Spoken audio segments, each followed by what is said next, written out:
Friends, आज की class में स्पीच में हम पढ़ेंगे इंपेरेटिव सेंटेंस को इनडायरेक्ट स्पीच में बदलने के नियम।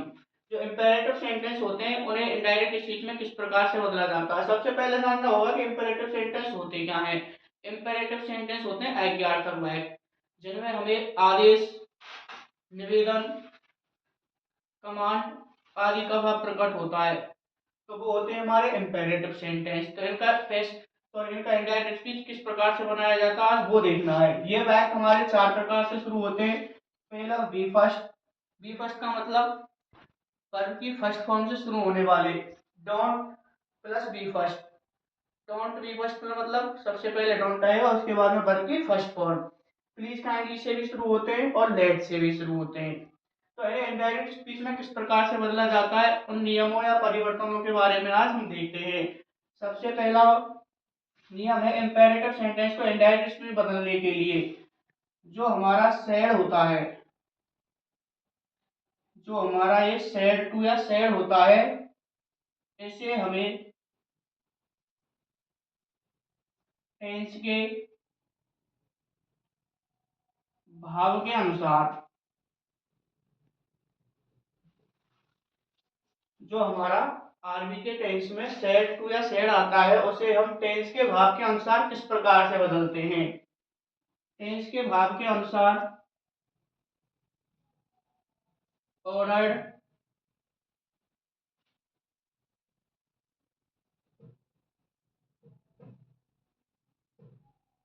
रिक्वेस्टेड,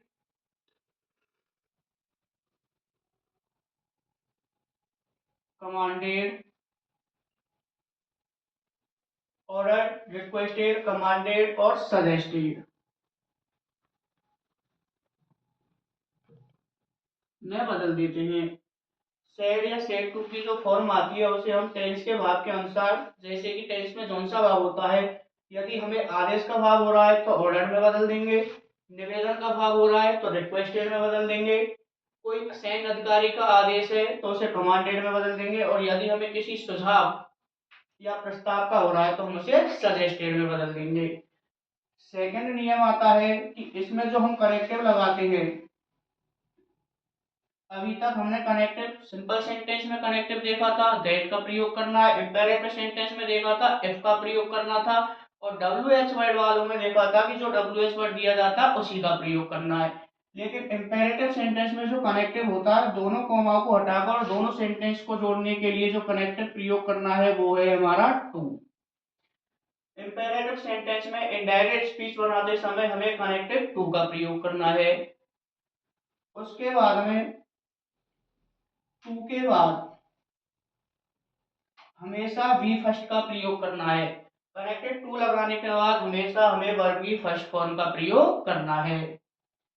उसके बाद में इंपेरेटिव सेंटेंस में टेंस संबंधित, जो हमारा इंपेरेटिव सेंटेंस होता है उसमें टेंस संबंधित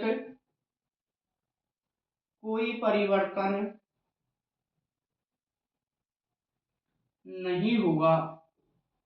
और बाकी जो शेष परिवर्तन है पर्सन संबंधित, टाइम ऑफ इवेंट संबंधित, वो जो की तो ही रहेंगे। जो टेंस संबंधित परिवर्तन है वो हमें नहीं करना है। जैसे कि एक सेंटेंस लिखते हैं हम यहाँ पर, he said to me please bring me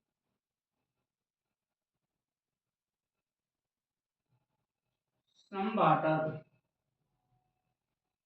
sentence लिखा है हमने, he said to me please bring me some water. इसका इनडायरेक्ट स्पीच बनाएंगे हम, तो बनेगा ही। अब हमें आरबी में सेड या सेड टू की जो फॉर्म है उसका परिवर्तन करना है, तो इसमें देखते हैं हम प्लीज से स्टार्ट हो रहा है। और प्लीज या काइंडली से जो सेंटेंस चालू होते हैं उन्हें हम रिक्वेस्टेड में, सेड टू को रिक्वेस्टेड में बदलते हैं। वैसे भी हिंदी हट करके देखते हैं, please bring me some water, क्या तुम मुझे कृपया कुछ पानी ला सकते हो, या कृपया कुछ पानी लाइए। निवेदन का भाव हो रहा है तो इसे हम रिक्वेस्टेड में चेंज कर देंगे। ही रिक्वेस्टेड मी, दोनों कॉमाओं को हटाने के लिए और सेंटेंस को जोड़ने के लिए हमें कनेक्टेड टू का यूज करना है। टू जो प्लीज काइंडली आता है उसे हमें हटा देना है। यहाँ लिखा भी है हमने, टू के बाद हमेशा वर्ब की फर्स्ट फॉर्म का प्रयोग करना है। तो वर्ब की फर्स्ट फॉर्म दी गई है हमें ब्रिंग। ब्रिंग। अब मी पर्सन संबंधित परिवर्तन में आएगा। मी फर्स्ट पर्सन दिया गया है हमें, और पर्सन संबंधित परिवर्तन के लिए हमने देख रखा है सन बटे 123। फर्स्ट पर्सन आया है, फर्स्ट पर्सन को हमें सब्जेक्ट से बदलना है। फर्स्ट पर्सन मी, सब्जेक्ट क्या दे रखा है हमें ही, और ये हमारा क्या है ऑब्जेक्ट। तो ही का ऑब्जेक्ट क्या होगा हिम, तो यहाँ लिख देंगे हम हिम, और ये लिख दिया हमने some water. He requested me to bring him some water। अगला सेंटेंस है teacher said to the student come here. ये सेंटेंस हमारा बी फर्स्ट से शुरू हो रहा है, वर्ब की फर्स्ट फॉर्म से। तो देखेंगे सबसे पहले हमें टीचर सेड टू को बी फर्स्ट से शुरू हो रहा है, कम हेयर। टीचर कह रहा है बच्चों से, स्टूडेंट से, कम हेयर। तो टीचर आदेश दे रहा है यहाँ पर, तो लिख देंगे order. Teacher ordered the students. दोनों सेंटेंस को जोड़ने के लिए कनेक्टिव अभी देखा था हमने, टू का प्रयोग करना है। कम बी फर्स्ट आ गई। अब जो हेयर है ये हमारा टाइम ऑफ इवेंट है, तो ऐसे हमें हेयर को किस में चेंज करना होता है, देयर में। तो यहाँ देयर लिख दिया। Teacher ordered the students to come in there.